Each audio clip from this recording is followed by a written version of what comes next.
BookStar е 10 години борба. Борба за слобода. Борба за слобода на мислата. Борба да се биде свој. Борба да се припаѓа, но и борба да се биде поинаков. BookStar е 10 години инспирација. Инспирација за писателите, за читателите, за премолчаните и инспирација за заборавените.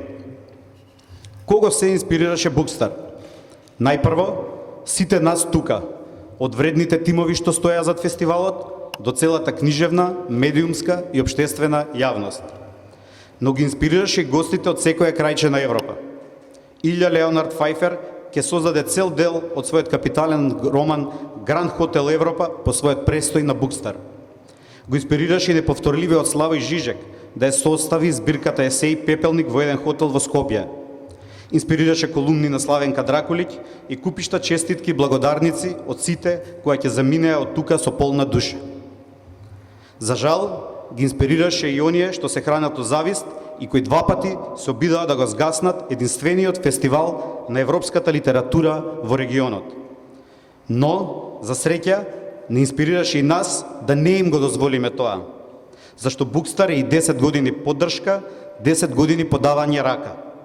Поддршка на квалитетната литература, но и поддршка на оние што поради една или друга причина изгубиле нешто што мнозинството од нас го имаат.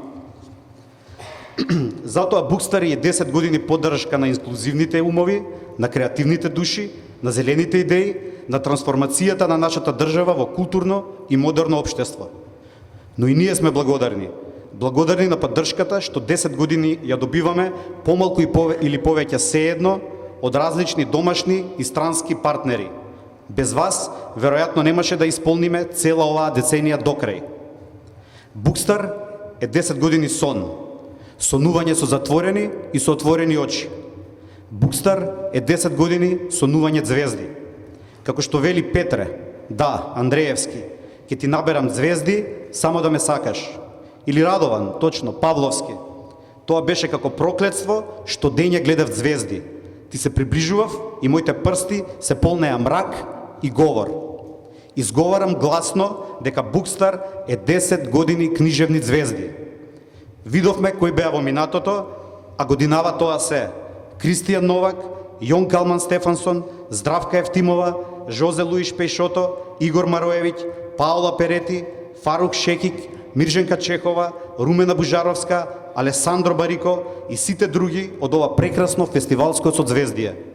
Ви симнувам капа што сте дел од оваа приказна. BookStar е 10 години борба, инспирација, поддршка и сон. Да се бориме, да се инспирираме, да се поддржуваме и да сонуваме заедно. Фала.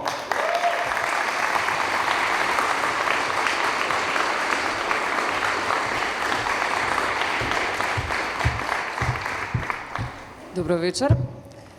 Почитувани гости, почитувани читатели, писатели и преведувачи, почитувани организатори на BookStar, ви благодарам што ми ја доделивте честа да го отворам овој фестивал.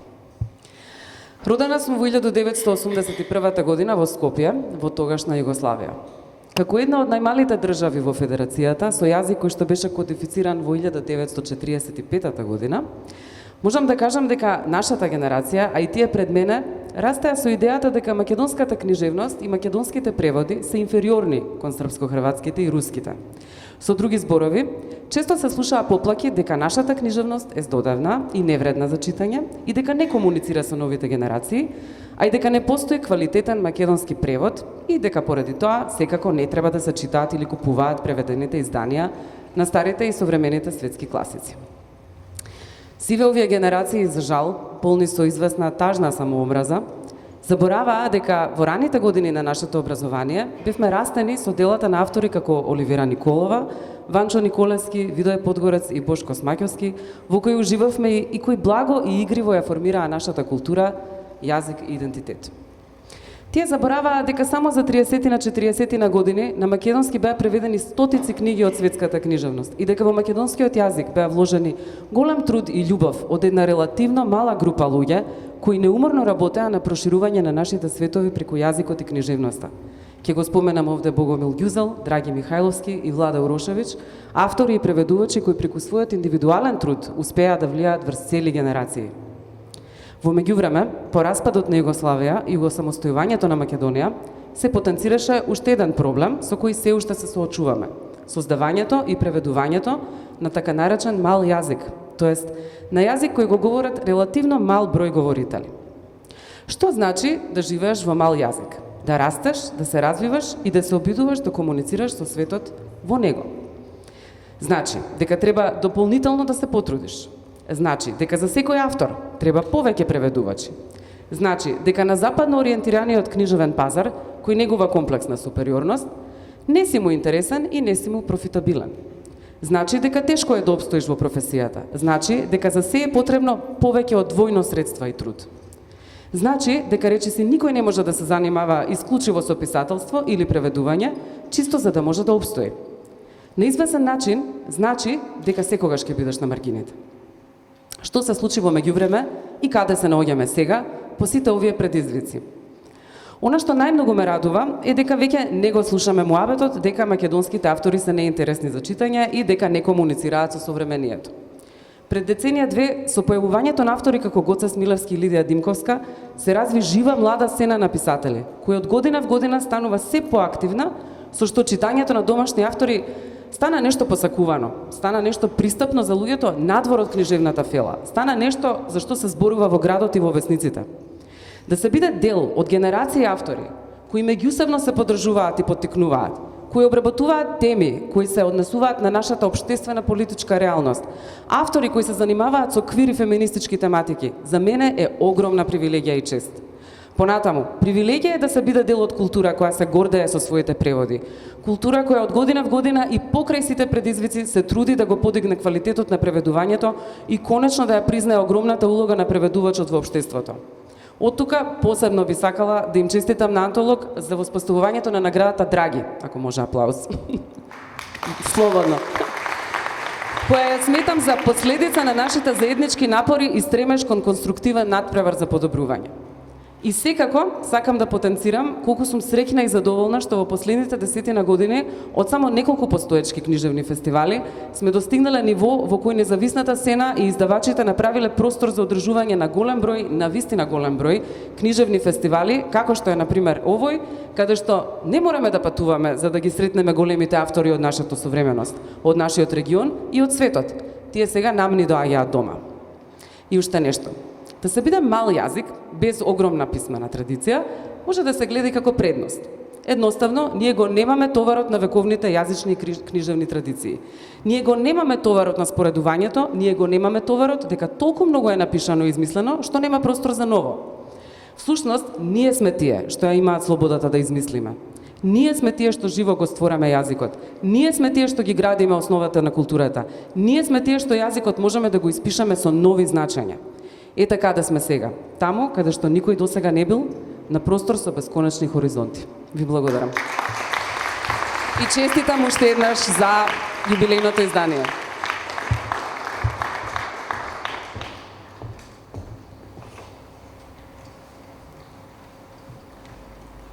Тогаш, кога со лесен чекор предвижуваш кон нештата што ти будат страв.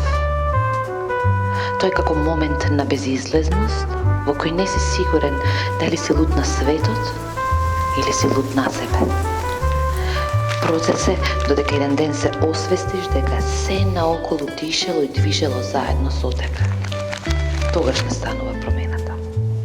Метаморфозис. Јубилејно 10-то издание на фестивалот на европска литература BookStar 2024 од 30 септември до 3 октомври во Лабораториум.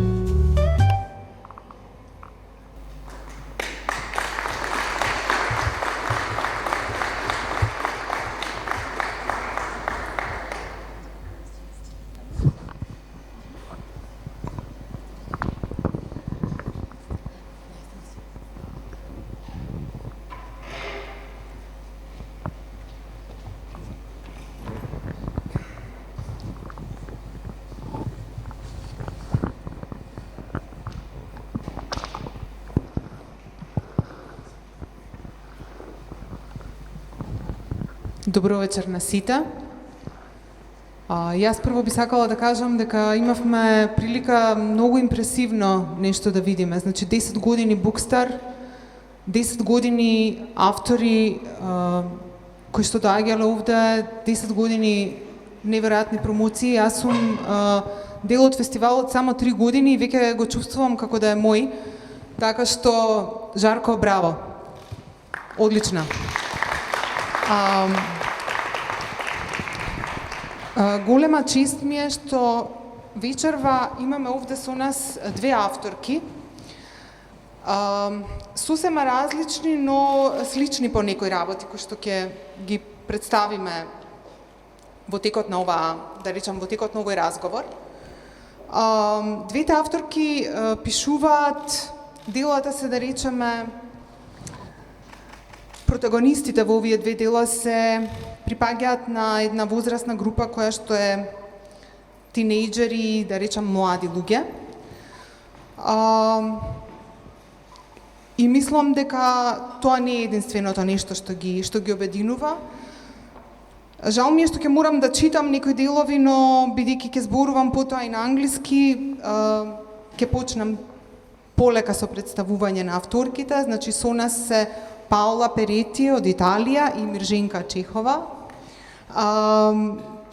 Добре дојдовте, welcome.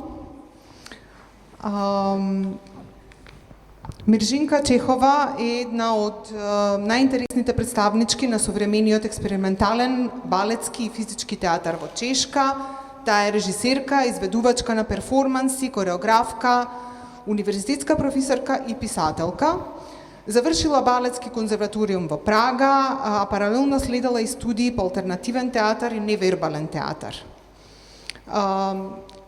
Докторирала во областа на режија на физички и мимички театар, а потоа како добитник на Фулбрајтова стипендија престојувала во САД. Авторка и учесничка на повеќе од 20 сценски проекти во Чешка и во САД, кои експериментираат со различни изразни средства и добила многу награди и признанија. Нејзиниот творечки опус опфаќа две прозни остварувања, Мис Америка и Балерини. Балерини е делото за кое што ќе зборуваме денеска. На македонски е преведено од страна на Сонја Стоименска Елзесер. Книгата била номинирана и за наградата за литература на Европската Унија и со оглед на бурните реакции кои што оваа книга ги предизвикала во јавноста, Чехова реализирала хибридни онлайн перформанси во инспирирани од оваа книга под насловот Мета Балерини. Тоа е во време на ковид пандемијата, а потоа исто така се случила и премиерата на книгата во вид на мултимилијаден сценски проект кој комбинира анимација, филм, музика во живо и балет. Ова сега го прочитав за да имате представа за кого се работи и за што ќе зборуваме. Повели Драгица.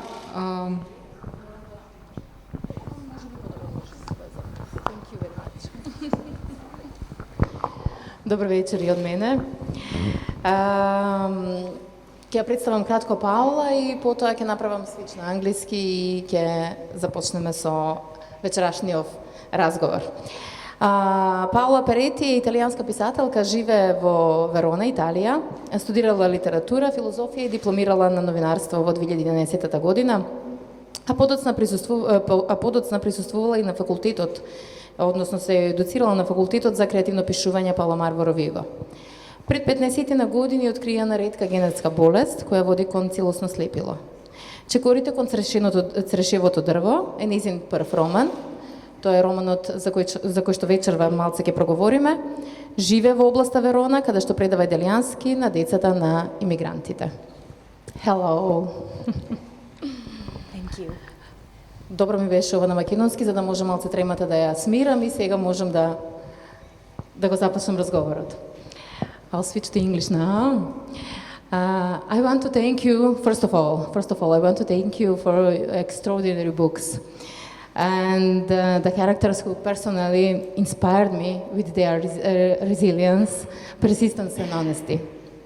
Although the novels differ in narrative, techniques of writing and the position of narrator. But both of them speaks about traumas, losses and acceptance. I would like to discuss these themes later, which particularly fascinate me as a psychotherapist, and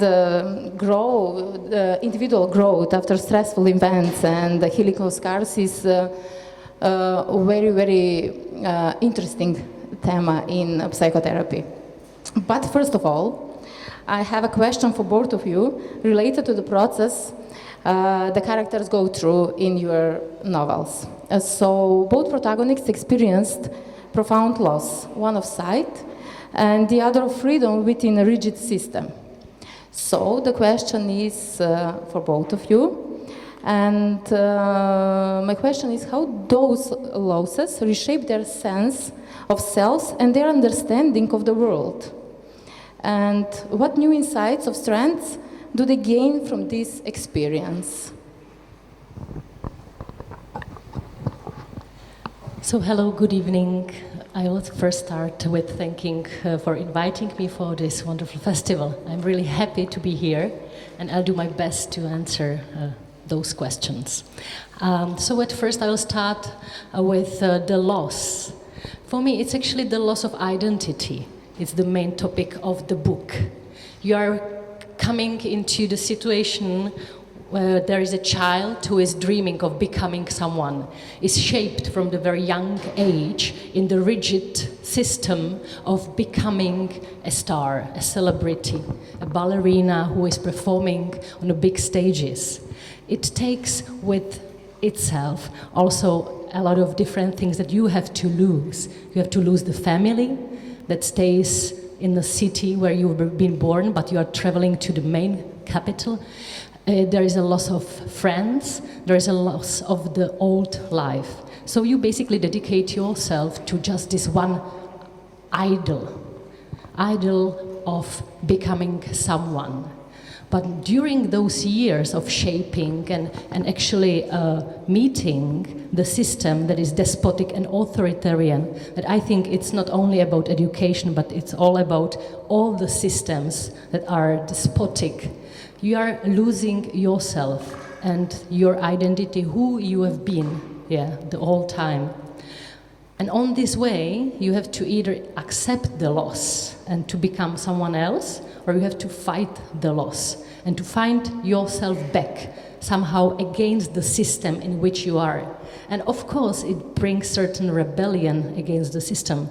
And I think that this is the second topic of the book, certain anarchy that the main character is actually performing against this conservative system in which she wished to succeed. But perhaps the success in this system is not the last win. Maybe sometimes it's about to lose in order to win back yourself. And find yourself again, or maybe find yourself, I would say, newly, in a more rich way. Okay, thank you. Paola, the same question for you. Okay, I agree with you, obviously. And I want to thank you for this invitation and this opportunity. And please forgive me for my English. Is it not good as Mirženka is? But please, maybe you will love me for my mistakes, because I think that mistakes are something brilliant. And every time I write a book, I try to give this message to young people. Mistakes are brilliant, and I think this is not, it is very connected to your questions. I want to give this message to my little readers. Losing something is very natural. It is something very connected with our nature. It is connected to the origin of the universe. It is shocking, but maybe when you lose something, you can have a very deep and long dialogue with yourself. You have to. I wrote my first book when I was in a very deep crisis, in a terrible time of my life. But I think that it was a great opportunity of change and of being stronger than before, and an opportunity. And when you lose something or someone, I had a lot of loss in my life, you may start to have a great transformation, and maybe one day you can also smile about what's happened in your life. And this is a great moment, I think, when irony is your companion in life. I wrote this book on very sad themes, but I try to do that with a light style.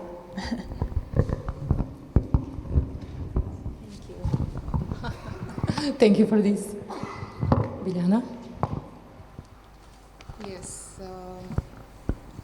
Paola, I have read somewhere that many authors are considering autofiction as one of the hardest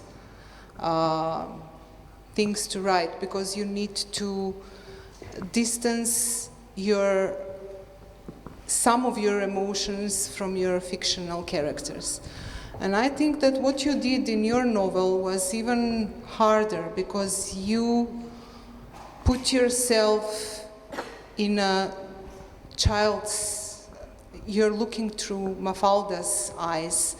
So you have given your destiny to a younger person, and you have managed, I must say, in a very extraordinary way, because this is your debut novel. Thank you. And I was really stunned, because I am writing for children for many years. I mean, I'm writing for children and adults, but mainly for children. And I know how difficult it is to achieve what you have done. And I was really, really surprised that this was a debut novel, because you managed to look through Mafalda's eyes and to give her so much weight. But also you managed to give her hope, because she is a child and she can cope with many things in a different way. So I wanted to ask you, how hard was for you this process to manage to make the children identify and empathize with this character, to adapt the language for middle graders, and what was the process actually? Thank you for this question. First of all, I was a teacher, so it's a long time that I work with children. And I was every day very in attention with listen to their voices and their words and their feelings. The process has been quite hard because I am not a little girl, but Mafalda, my main character, is a part of my soul, because I suffer from the same illness as Mafalda. I discovered to suffer from this illness when I was quite young, 13 years old. She is 9, younger than me. But I know that I had to do this process because I wanted her to be authentic and very true in her voice. So I imagined that as a little girl she could say something, and I write these words in the same way she pronounced these words. And it's been fun, very fun, but in a sort of way it's been very difficult also, because in every chapter I used to ask Mafalda, are you ready for what it's going to happen in the next chapter? And it was as asking it to me. Paola, are you ready for what is going to happen with your side, in your life? Not an easy process, but it was necessary, I think. Yes, and there is a graduation, as you say, of her getting to know what's coming next, and I believe that this was actually that this is actually what you were going through in this story. Yeah, it is a process of consciousness. Yeah. But you were older, like 13, when you discovered, and she is like 9. Okay, yeah, I was a teenager. Yes, I will pass now the microphone to Dragica, because she will have a question for both of you that will...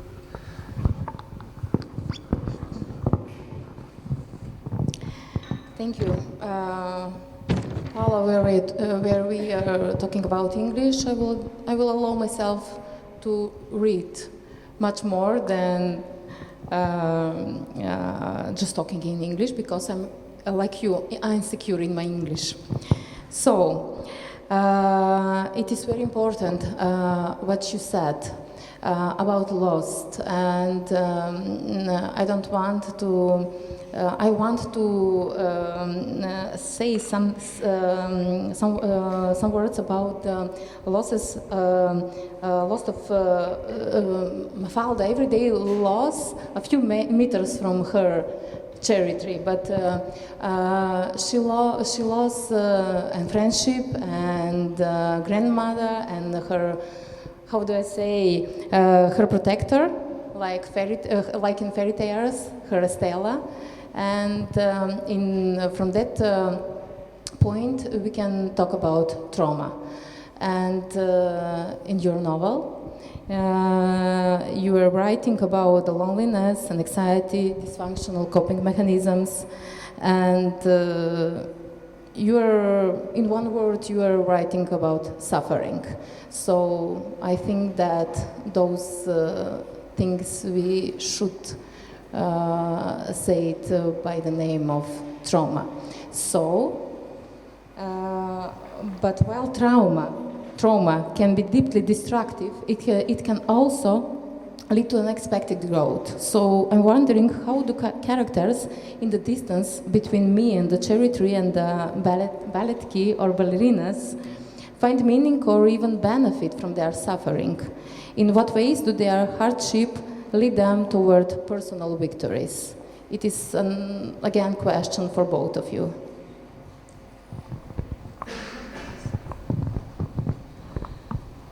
So for me, it's actually important the scenography of the whole book that is happening in the Czech Republic in early 90s. And as you maybe know, in 1989, the communist regime finished in our country. And the 90s are still called the wild 90s because the burst of freedom in our country basically flooded all the corners, not only in a cultural life, but also in business and education, except certain areas. And this wild 90s, the clubbing, the life of contemporary electronic music, drugs, long nights, all the excitement from being independent and free, and all the businesses started. So this scenography is in my book like in a contrast to the still rigid Russian ballet system in which the young soul of wild puberty person is raised in. So paradoxically, the victory against the rigid system is happening in this kind of, some kind of like destructive way in this kind of wild area of anarchy, or the dark life, dark side life of the main character. Some people say that to read the book is difficult, or it's about suffering and it's heavy. But actually, for me, there is a point of view in which I was writing the book, and it's a huge or a high state of irony and cynical humor. So while I was writing the book, I was also coming through certain trauma. The trauma and the crisis was that I was a very fresh mother. So I was writing the book in the very early days after my son was born. And I'll tell you, as an independent artist who lives the whole life like very rich and busy life, this shock of loss of identity and femininity and becoming a landscape for nurturing created a crisis for me, in which I had to fight back for my identity as an artist. And this fight for identity actually translated into fight of identity of the main character. And we speak about, so what's the question was, what was the victory of in this kind of struggle? Maybe we touched that before. The dark corners of our souls, as if I can call it that way, are for me like a small treasures or small islands in which I can find triggers for life. So not every darkness is destructive. Some darkness basically triggers the energy to fight. And I think that to fight and to stood up for yourself is also a big feminist gesture. So the young protagonist, she's actually becoming, I would say, feminist by the accident, without knowing the word or without actually knowing that something like this exists. She is fighting for her body to get back the respect, not to become a, I would say, a toy for in this big system of aesthetical beauty in which you serve only just one piece of this big machine, but also to fight for the body that has its own rights. So it's a fight for rights of the body, a fight for the rights to speak, to be able to speak about what's going on, to speak against, and of course it brings certain consequences of that. But this fight, and to be able to become a fighter, is actually for me the victory of this struggle. I associated with something I read in the book. The protagonist said, it is possible to get used to suffering. You simply accept it and don't fight against it. From a psychological perspective, this is a surrendering to the suffering. And surrendering is one of the responses of the trauma or stressful event. But there are two responses. One is freezing and fighting, and I agree with that protagonist is fighter in this book, and she how they say she took this response to be her native response. So I agree with you. Paola, please. Do I need to ask the question once more, or Yeah. or we are okay? I want to say something. I think that the key for me and for a lot of little girls in Italy, in particular, is acceptation without resignation. For Mafalda has been in this way, and be stronger and fight without resignation. Okay, there's a problem, I accept it, but I don't stay on my own. I don't have to ashamed for what I am. I'm in this way, okay, no problem. They have the problem to accept me, and there will be a victory in any way.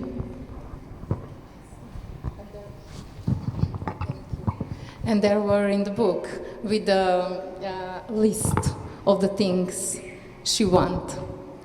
Yes, because she has the illusion of can check everything, but we don't know what is going to happen tomorrow. So this is the reason why acceptation. Yes. Mafalda, she used to write a lot of lists about what she's able to do today with her sight, and a lot of things on what she will not be able to do with the progress of illness. And it's been quite hard to write these lists because it was the mine, obviously. Yes, I personally saw that like an integration, because she started from the list, and then from the list what she couldn't be doing, and the list and metaphors changed in the list what she wants to do. So thank you. Biljana, I have two questions for you. Yes, I would like to add something to what Mирженка already talked about, the feminism in your book. I also grew up in the 90s, so it was difficult to read this from this perspective, because I realized how different was for us then, because no one taught us in that time to question authority. No one taught us that you should say no when someone wants to kiss you or some boy wants to grab you in the darkness, in the disco, and that you are just accepting these things. Also, you're accepting the authority of some professor, maybe when you're studying, passing at you, drunken, and you are not able to answer. So all these things you are putting in the 90s, but they're actually very, very important to talk about today, because today we can talk with young girls about these themes. So I would like to ask you, were you thinking about this in front of writing it, or does it come naturally? Because I really believe that if we had books like this in the 90s, maybe we would have questioned all these things that were just opposed to us. I mean, the story when her boyfriend is hitting her or abusing her and she just breaks up with him because he was hitting her, that is something that is still a problem in this society, but in the 90s was a taboo. We were not talking about it. So would you like to say something more about this? I absolutely agree. We are still teaching, so we are still learning to say no. We are still, I think, learning to allow ourselves to become angry, which is not allowed. We are also still learning not to be all the time nice and available. We are learning to take our space. We are still learning to speak loud. We are learning to make gestures and not to be always caring for everyone and every time. I definitely was growing up in a very loving family with very democratic spread of obligations in household and raising kids, but it was not very common in the rest of the areas that I was visiting. The school shaped me as a nice and obedient girl who was always smiling and saying yes, because this was the way how to achieve things. Yeah, you could not be, don't be angry. Yeah, you're supposed not to be angry. You have to smile. Yeah, you have to be grateful. And I didn't have any female hero. I had actually male heroes all the time. I had male writers heroes, I had male dancers, but there was no women almost like that. They were not in a public space. No, I agree, no. There was no, I didn't have even protagonists from novels that were female and that I was looking up to, only male characters. So I was somehow, in a certain way, jealous on not being a boy. Yeah, I was all the time competing with boys and men because they could show their brain. I had to be a decoration. Yeah, I was beautiful, I had long hair, and I was a ballerina, so everyone were treating me that way. But I was jealous that I just want to be treated for my thoughts and ideas, not for being beauty, like this. So I was somehow, at certain time, like pretending that I'm not girl at all. Yeah, like wearing these big jackets with hoodies and these like very white trousers and sneakers and hats. Yeah, like I wanted to be like them. Yeah, that they would take me in the group. Yeah, you would be a group. Yeah, so and actually when I became a theater director, with like 20 years ago, there was still this kind of approach that helped me to get the job. Yeah. So when I was behaving a certain way, or when I was communicating the things that is a canon, society has a canon how we supposed to have leaders to communicate things. So leadership is mainly male. Yeah. So good leader is decisive, it's strong, and it's hot, and it's sometimes despotic, but it's okay that it's despotic, but it's the way how we can gather things, But much later I found out that actually leader can use very different skills. It can be soft skills, We can achieve things by care or by just being nice or empathetic, with someone. I think that this fight of genders are still not won. They are still on. I am every day facing certain things that are referring to different gender, but I am not pity that I am a woman anymore. Thank you.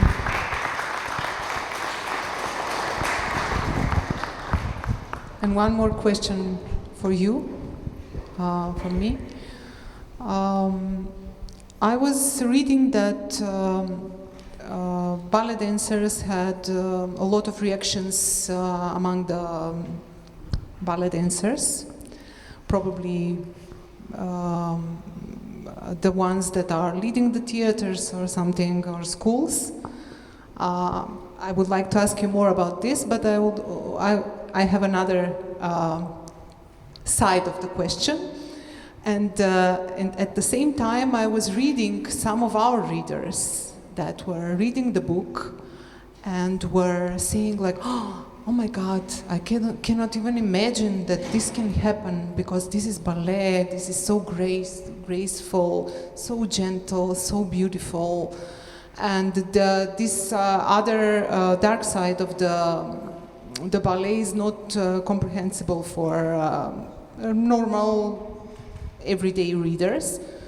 I had the chance to experience some of that myself through my friends, or even I was at some time when I was very young studying classical ballet, and I know that when you're very young they say you will never be a ballet dancer, and killing the girls' dreams in very young age. And even when they become ballet dancers, they cannot, because the prima ballerina is only one. There can be only one, and maybe 2 or 3 others that can have the great roles. So no one knows actually this side if they don't read about it.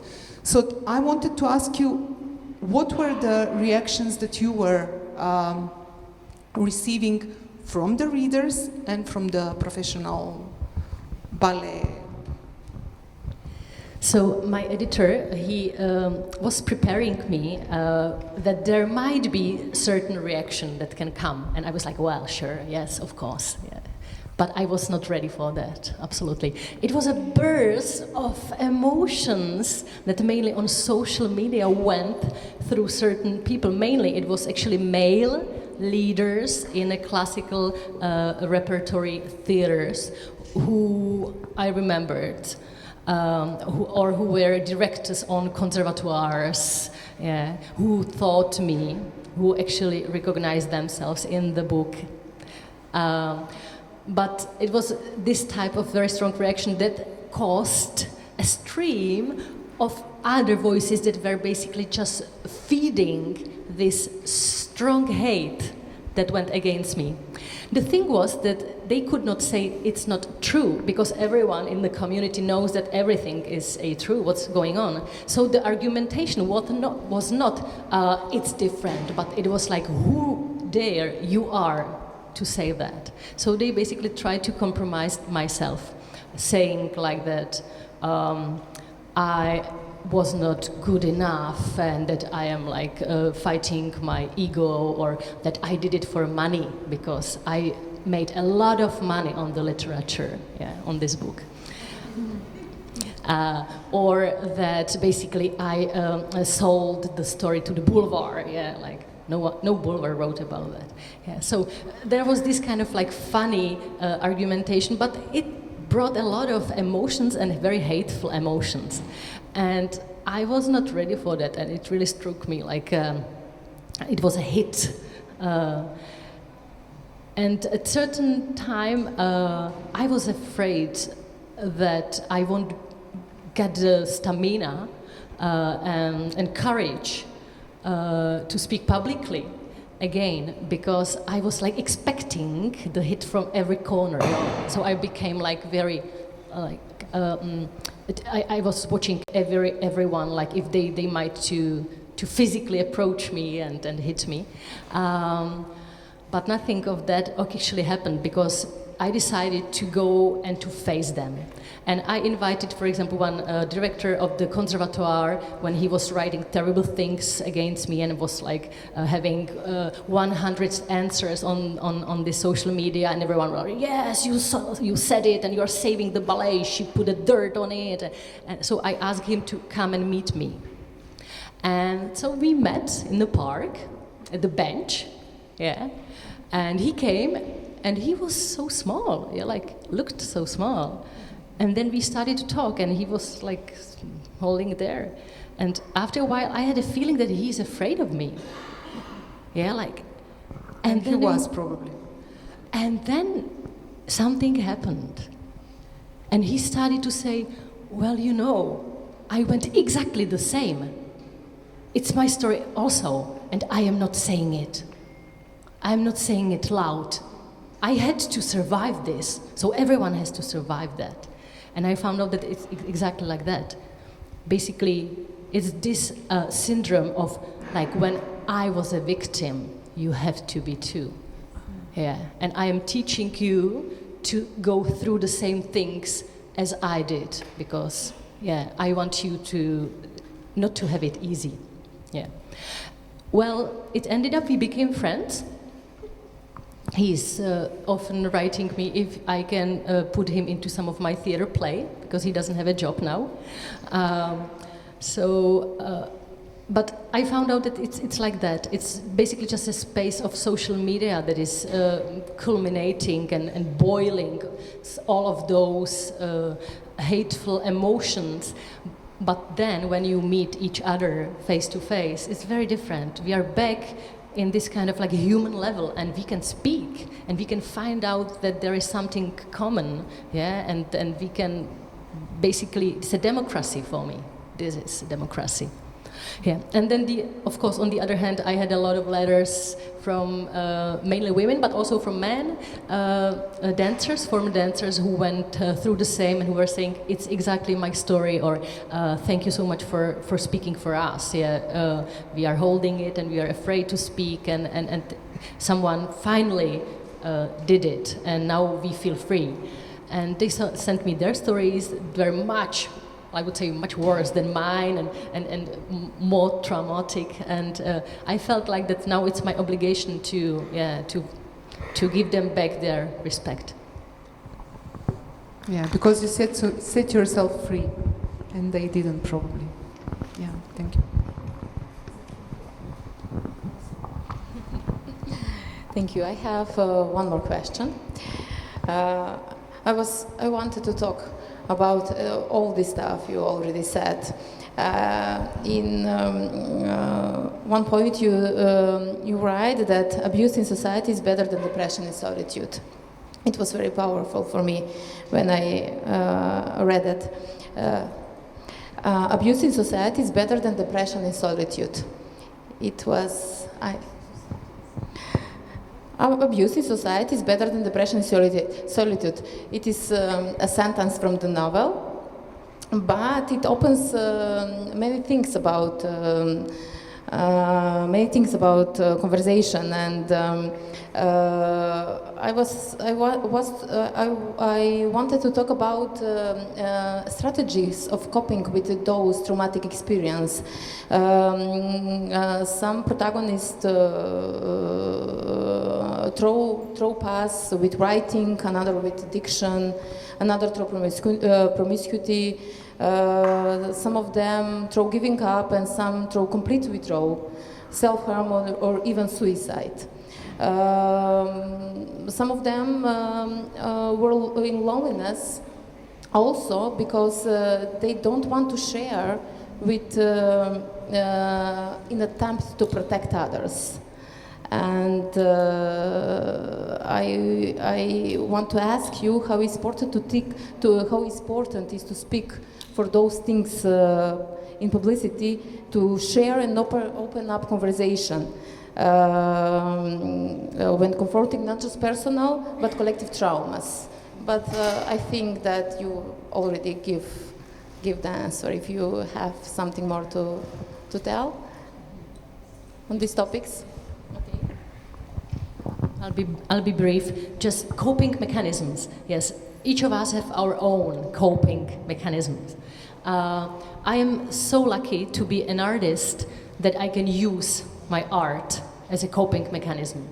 And I think that art is actually fed by our traumas. Yeah, it's a place where we can actually free ourselves through going back and living again things with different endings or with different impact, nurturing, because we are subliming it from this low state or these dark corners of our body into, through the aesthetic level, into the heights in which we can meet the others.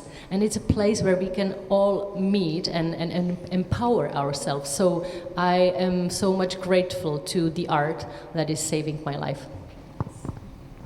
Thank you for this. And finally, how I said, I cannot overlook the collective traumas. In your book, represented through the character of Estela, where we witness the trauma of migration. So how does the collective nature of this trauma affects the characters differently than individual trauma? And how we, as a society, similar like previous questions, shape personal struggles and resilience? And conversely, how can we as individuals contribute to the healing of collective traumas? For your question, Paola. Yeah, I thought a lot about this theme. And I think that nowadays we have to practice stamina and resistance against a lot of things. Injustice, racial and gender discriminations, a lack of kindness, mutual help and generosity, lack of resource, financial resource for children, for instruction, public health, elderly people, separated families, immigrants, too slow system of laws and bureaucracy and everyday life. And I have no solution to propose. But maybe we can try to teach to young people to be free in respecting the other's freedom. And we have to encourage them to undertake careers and jobs very useful to humanity, to intensify relationships between people. Thank you for both of you. Yes, Paola, one question for you. I was actually wanted to ask you about the books that influenced you.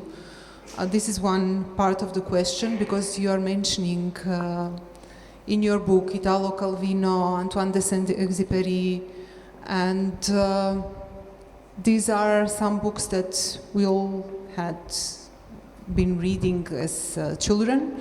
So we have these classics from one side that are part of Mafalda's life in your book and that are probably part of your life. But also I wanted to ask you, can you make a comparison of these, let's say, beloved classics that we grew up with and the necessity of having books for young people like the books that you two have actually?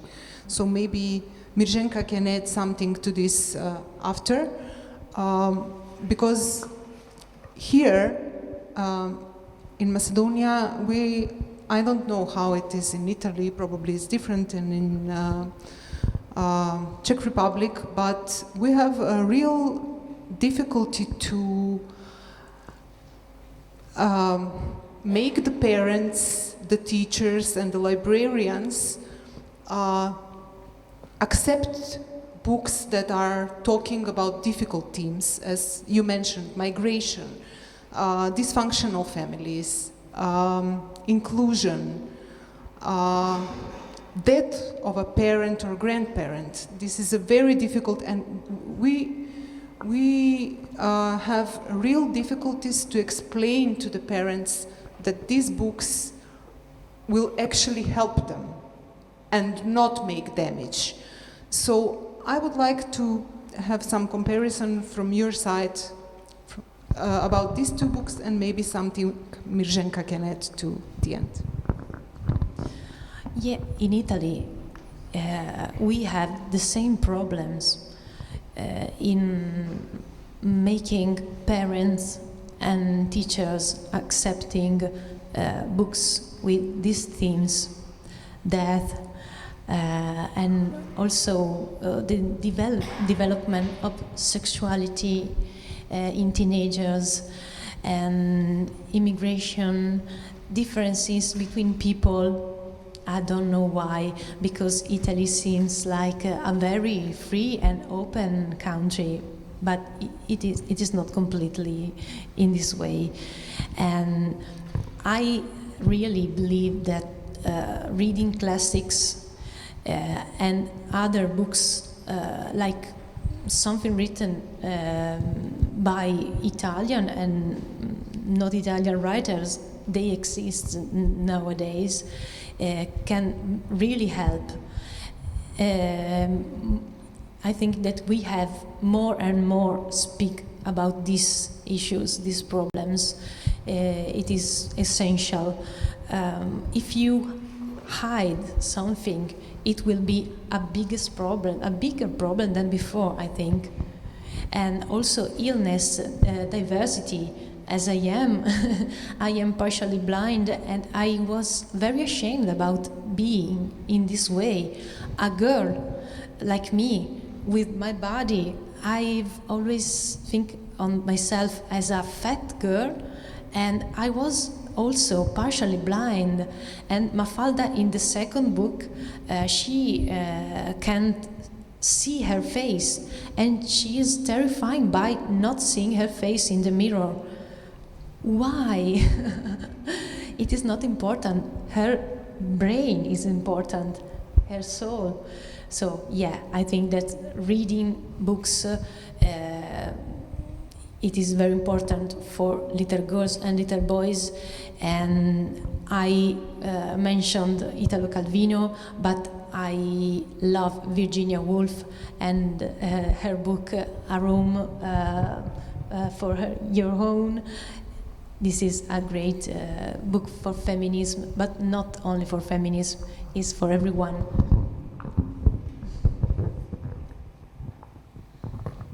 So in my country, I think there is a pretty rich market of contemporary children books, because I think this was what we were asking, right?